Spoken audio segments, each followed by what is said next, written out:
everybody, and welcome back to another episode of DGS.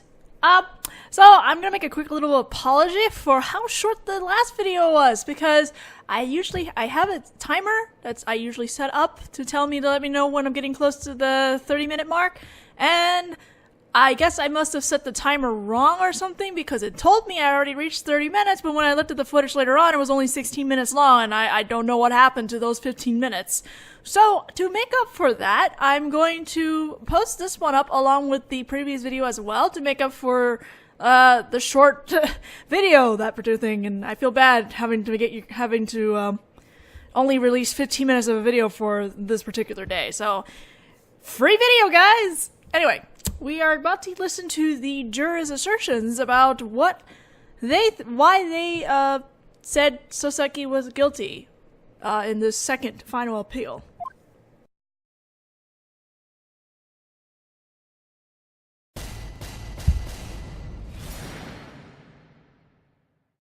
The jurors' claims. The defendant left behind evidence at the scene of the crime, in the form of those 3 books. If there was someone else who could possibly have stabbed the victim, I'd be willing to rethink my position. Well, even if the lady was throwing books, it wouldn't mean a thing if the window wasn't open at the time. Anyway, throwing a few books is cute. It's not as if he would have died. I don't care, let's just get this over with. If I come home with no wages today, I'm dead meat. Did they pay for for compensation for the jurors back then, or did they not? It sounds like they didn't. Come to think of it, there was a fire at my place recently, and I ended up catching cold because of it. How did you catch a cold from a fire? As this is the second decision, the arguments seem to have become more basic. At a glance, anyway. That exchange student there didn't manage to crumble the witness's testimonies with his previous cross-examination. The one who fled the scene of the crime was unmistakably the defendant. And there was not a single other soul present at the crime scene who could have been the attacker. The witness testimony was correct, which would make this verdict decisive. That's the conclusion we must draw. If that's the case, then this final appeal needs to establish a different concrete possibility for who could have committed this crime. What do you mean, concrete? A thoroughly unnecessary question. Who stabbed the victim, and how did they do it? You have no choice but to indicate that person's name and method. If I could do that, then I wouldn't be struggling so hard right now. But if you can't do that, you'll have no way of making your great turnabout. Ugh. Now then, the defense may begin its final appeal. I hope you're prepared, defense. Yes, Your Honor! I better steel myself.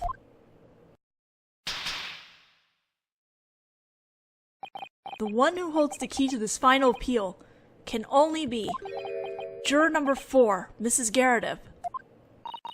The book that vanished from the Garretts' room on the night of the attack. And the 4th book the victim was found holding at the crime scene. There must be some sort of connection between them. Somehow, I've got to find out what that connection is, using all the means I've gathered so far. Be sure to keep a close eye on the wife's reaction, even when she's not testifying.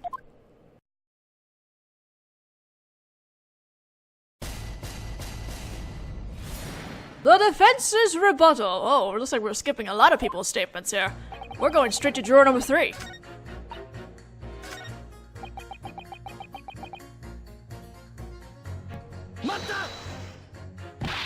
But there was a possibility that the window was open. Not a chance. That window was closed tight. What makes you so sure? The prosecutor pointed it out earlier, right? There's nothing stylish about letting the cold in on a winter's night in London. You don't open the windows. We Londoners prefer to keep ourselves warm in front of the fire. Well, I mean, there was a fire going on inside the room. But to say there's absolutely no way the window wouldn't have been open. I mean, you have to let the smoke out somehow. It wouldn't have been. No way. Then what is the point of having windows in the first place? Oh, no, defense. Please refrain from picking childish arguments. Sorry, Your Honor. I don't clearly establish the possibility that the window of that room was open. I don't think this man will consider my argument seriously.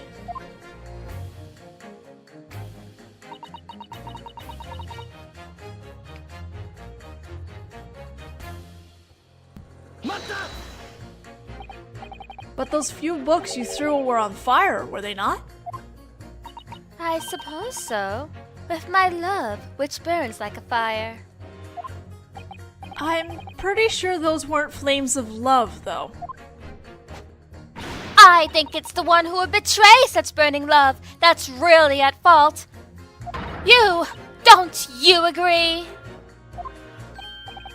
Well, I agree that betrayal is pretty bad, but wasn't the cause of the fight your misunderstanding, ma'am? Anyway, it was just a friendly little domestic. Quit trying to pretend like it has something to do with this case. I won't let that pass. I don't care about that, but Juror 5 beside her has been soaking up all her rage like it's nothing. He doesn't even flinch. He must be a professional. A professional? I love this guy.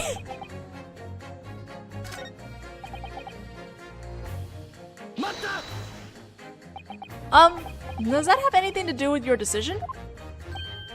Eh? What's that? Could you speak up?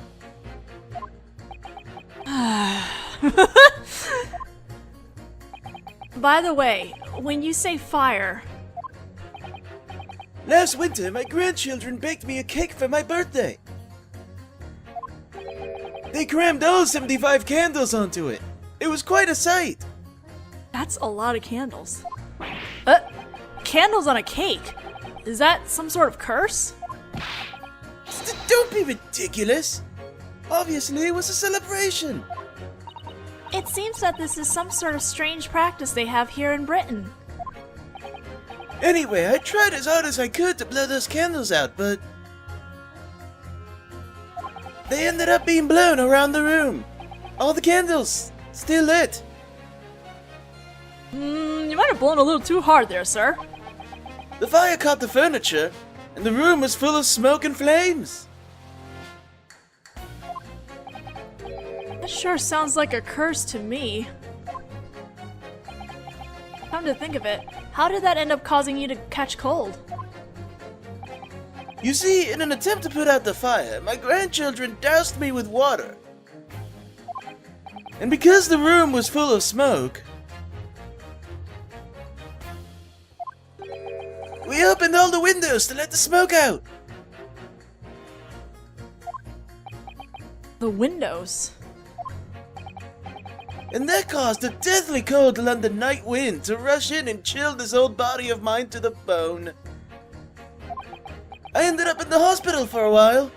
It was quite a memorable experience. I'm sure it was. There's something about that old man's statement just now that's nagging at me. So, have we managed to establish who stabbed the victim and how? We need to indicate who the attacker could have been besides Soseki-sama.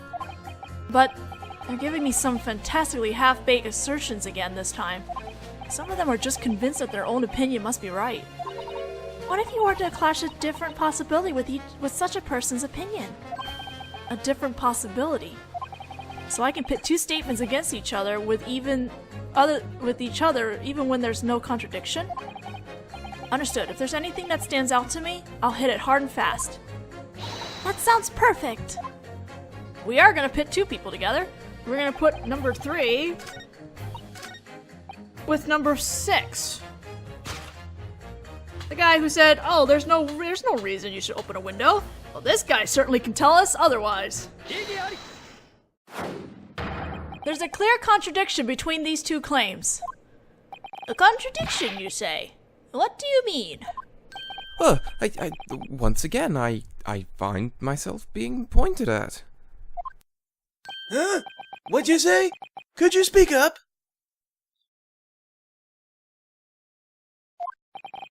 If I may, Juror 3. Yes, what is it this time? Did you hear the reminiscence that Juror 6 shared with us? I think we could replace reminiscence with the tale or something. That would have sounded a little bit better. It sounds like Juror 6 opened his window even though it was the dead of winter. Well, yes, of course he did. It was an emergency. If there's a fire in your room, then it's only natural that you'd open the... Huh! That's right. There was a fire occurring in the Gyarados' room at that time. And when speaking about those events, Mr. Gyarados stated the following. The second the fire caught on, the whole room filled with an amazing amount of smoke. But what? Oh! Hello! I didn't know we did this with the jurors!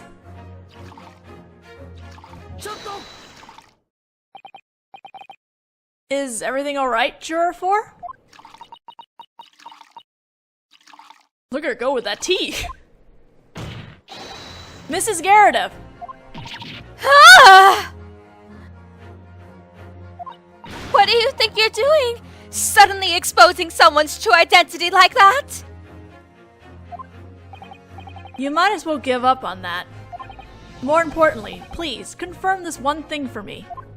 What is it? What do you want? At the time of the attack, your window was open, wasn't it? What? What are you talking about? Your room was reportedly choked with smoke from the fire. In a situation like that, there's no way you wouldn't have opened your window.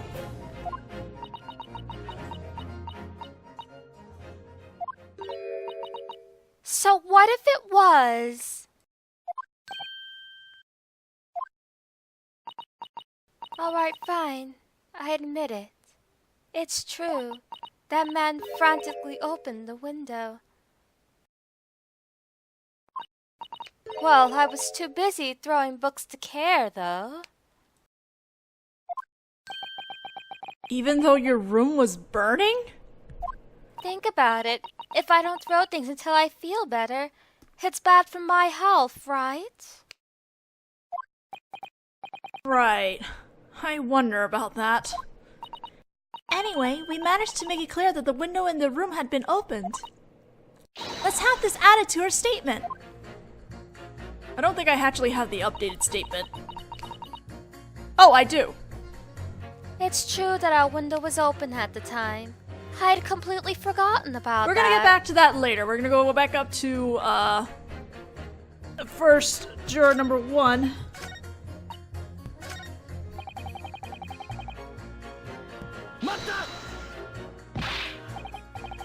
But there was also a 4th book left behind at the crime scene. And what of it? It's possible that this 4th book belonged to the landlord. And I'm telling you, that doesn't make sense. Eh?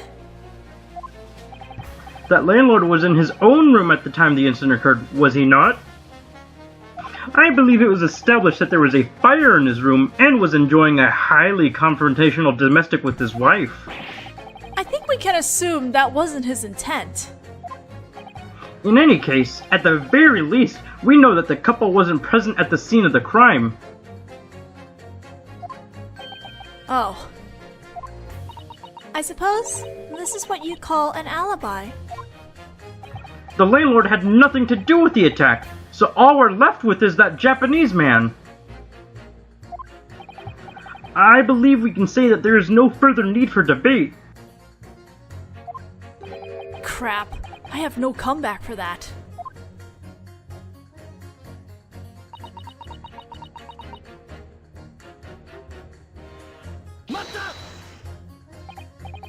So does that mean you changed your decision? I think it's a little too soon to be making that happy-looking expression. I know I may not look it, but I'm a very logical, realistic, urban woman. Right. Even if I read the newspaper in the morning, by evening I forget what I've read, so I've stopped reading it altogether. Wouldn't you say that's logical, realistic, and urban? That's pretty extreme.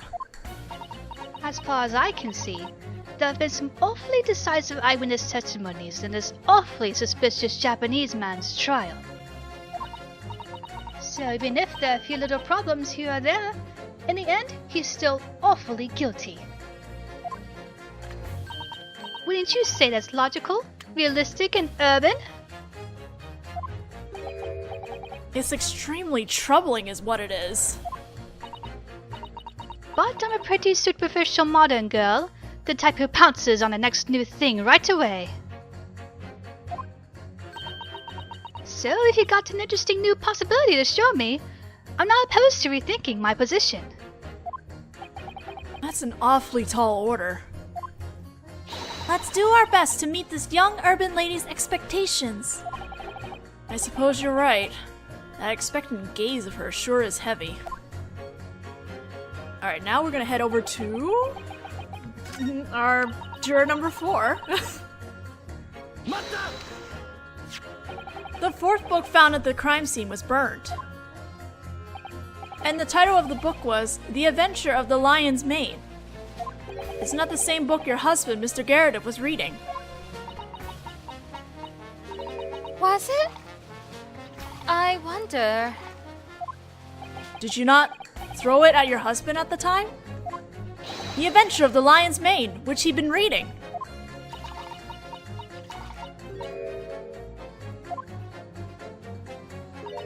I certainly did. It was the closest one it had. So naturally, it was the one I drew first. Thinking about it now, I believe that book was being read by someone at our house. Why didn't you mention that earlier? I couldn't have done! After all, I didn't remember it clearly. In that sort of situation, don't you just grab whatever's in front of you and throw it?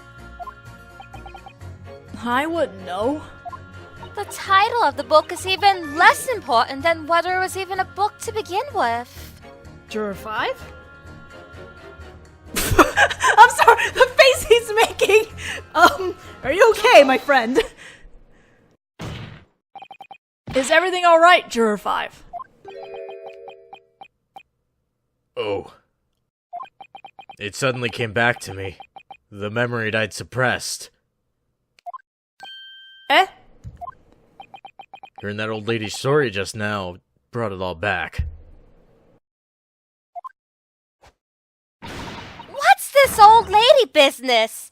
It's ma'am or Miss May to you. He seems abnormally used to shrugging this sort of thing off, doesn't he? Yeah, it was. About 2 weeks ago, right after I'd come home from work for the day. I went to take the money from my pocket, and went white as a sheet. There was a big hole in my trouser pocket, and all my money had fallen out of it. That's quite a tragedy. That doesn't even begin to count as the tragic part. Eh? The old lady was in the middle of butchering a chicken at the time, so...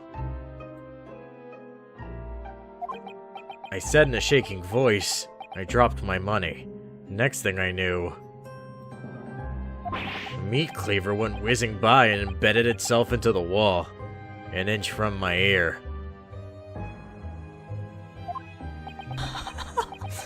That's so terrifying, I can't even speak.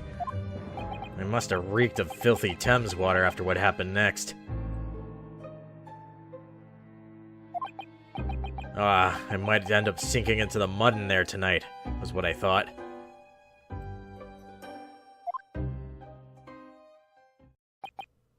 That was the real tragedy.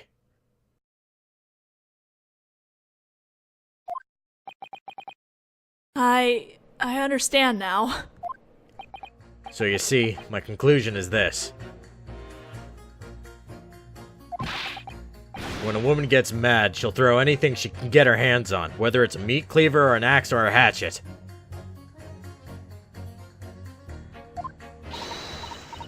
Naruhodō-sama, not every woman in the world is like that, alright? Says the one who knows the Sutaro toss. I know that. Throwing things. How utterly boorish. At least shoot with an arrow or the like. What are you shooting? In any case, Juror 5's statements just now may contain something significant. I guess I should wait until later to think about the meaning behind Susato-san's words. Alright, so Mr. Juror number 5 now has a new statement after we've interrogated him when he was reacting when we were checking out with Juror number 4. So, a woman ablaze with anger will throw anything she can get her hands on. I realized that when I had a meat cleaver thrown at me. What we're gonna do here is we're gonna pit number 2. I can't get to number 2. Wait a minute.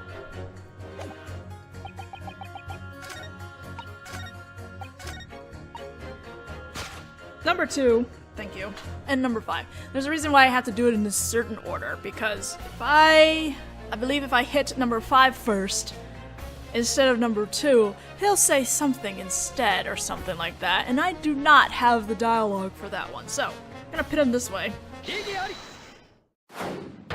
There's a clear contradiction between these two claims. Contradiction, you say? Explain at once, defense. Juror 2, perhaps this is precisely the other possibility you were talking about. What do you mean? Another possibility as to who might have stabbed the victim. What are you talking about? The 4th book that was discovered at the crime scene, The Adventure of the Lion's Mane. If this was the same one that was in Mr. Gyakuten room, then there could have been one other thing besides that book at the scene of the crime. One other thing that moved there from Mr. Gyakuten room. What? You see, she isn't even sure whether the thing she threw was a book. Isn't that right, Juror 4? What are you trying to say? You... It could be that she found out which book this was. She got a premonition of what the other possibility could be. Eastern Defense Attorney? I demand an explanation on behalf of all the jurors. What was this other thing that supposedly moved from the house across the road? I'm doing something completely insane right now. I'm trying to make an incredibly huge claim, even though I have no decisive evidence. But I'm sure this is something we must investigate. Very well. The defense would like to state its opinion. The other thing that moved from Gyakuten-san's room was... the knife.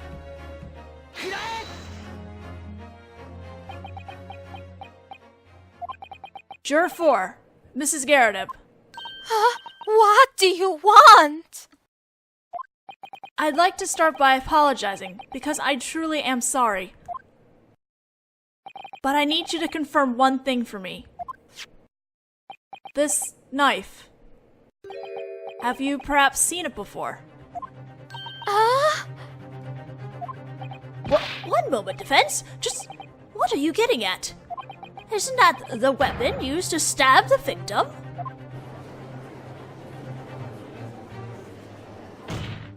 When the attack occurred, the Gyarados were right in the middle of a fight. Mrs. Gyarados was throwing anything she could get her hands on at her husband, who was cornered at the window.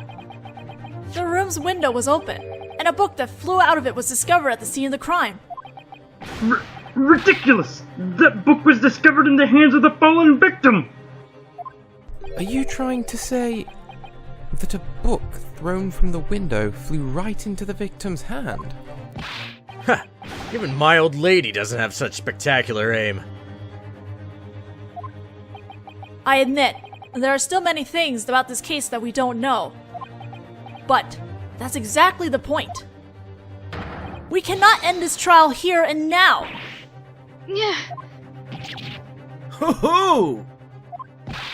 Mrs. Gyarados, please answer me.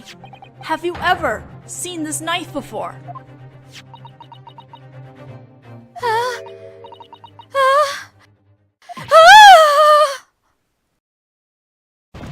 Down she goes! Your Honor? Please allow me to change my decision. Just as I promised. See? Juror 2. So will I. I hadn't predicted this turn of events, but I cannot deny that I feel it would be wrong to end the trial now. Head juror. Me too. I don't seriously think the old lady did it, but...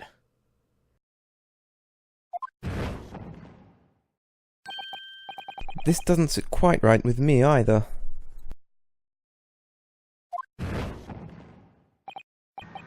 Alright then, here we go.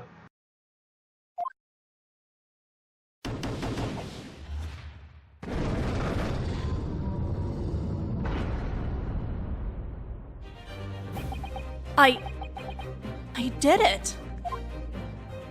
That was splendid, Naruhodō-sama! As a result of the final appeal, the jurors' decisions has changed. 2 vote guilty, 4 vote not guilty. Therefore, the court's opinion is no longer unanimous at this point in time. So, the trial must continue.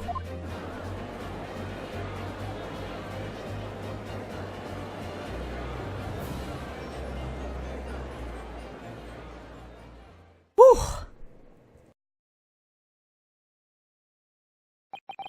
Lord Von Zeeks, what are your thoughts?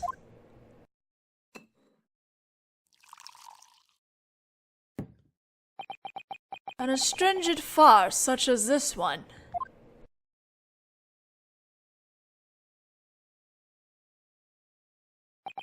can only be swirled in the glass and choked down with a sigh. And what remains should be cast into the fires of hell. With all due respect, Lord Von Zeeks, the defense has just indicated a new possibility, so... A possibility, head juror.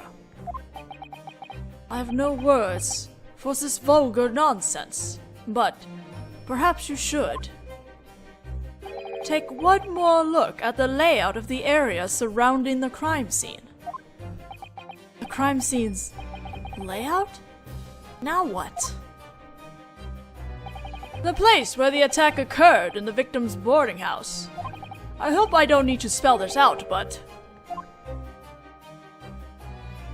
there is a large carriageway between them known as Briar Road. The distance between the landlord's couple's room and the scene of the crime is, yes, no fewer than 15 yards. Oh, whoops! Oh my god. I missed the line for Baroque. That was Baroque's line and this one is Susato's. She says it's 15 yards and that's approximately 14 meters. And this is Naruhodō. 14 meters, huh? That's quite a bit further than I thought. And, as even you all apparently questioned, that book was discovered clutched in the fallen victim's hand.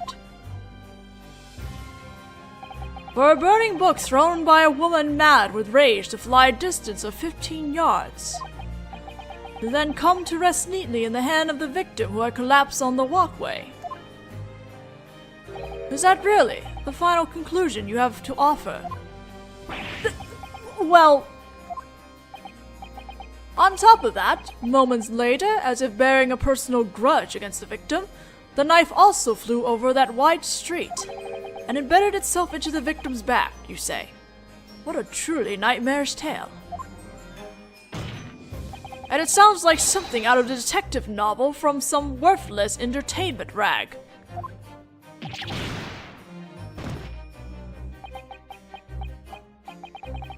I have no reply to that. That man, he may be a prosecutor, but he simply makes too many self-indulgent remarks. Susato-san. To call detective novels worthless. I can't forgive such an insult. That's the part that bothered you? Your Honor, if you'll permit me to speak. What is it, legal aid? It may sound like nothing but a nightmarish tale to the prosecution, but the new possibility the defense has presented has altered the verdict. Therefore, I believe the court has an obligation to investigate that possibility.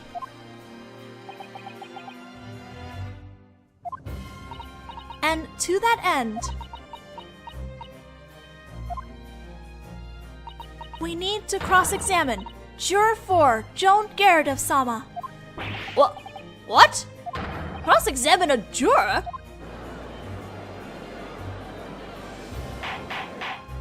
Order! This is... such a thing is... It's unprecedented! A juror being accused and summoned into the witness stand?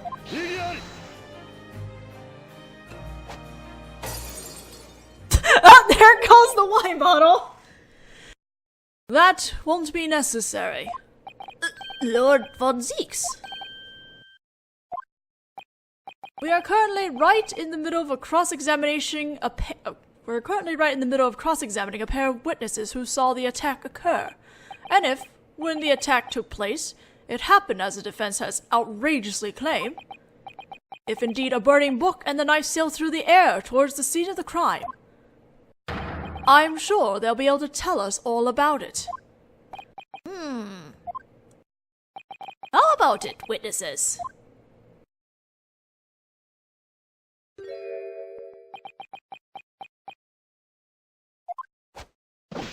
Fleet Officer Patrick O'Malley, reporting for duty. Oh boy. It would appear that you've awoken at last. Oh yes, I apologize. Having slept until now. You see, since I've been chasing a certain rogue who appeared in the beat I'm in charge of, I've hardly slept this past month. They've got a difficult life, haven't they? London patrol officers, I mean. I made trouble for you, didn't I, Lola? But it's alright now. Oh, Pat, I think I'm falling in love. Very well. The defense's previous request is overruled. Welp. And the court requests further testimony from these witnesses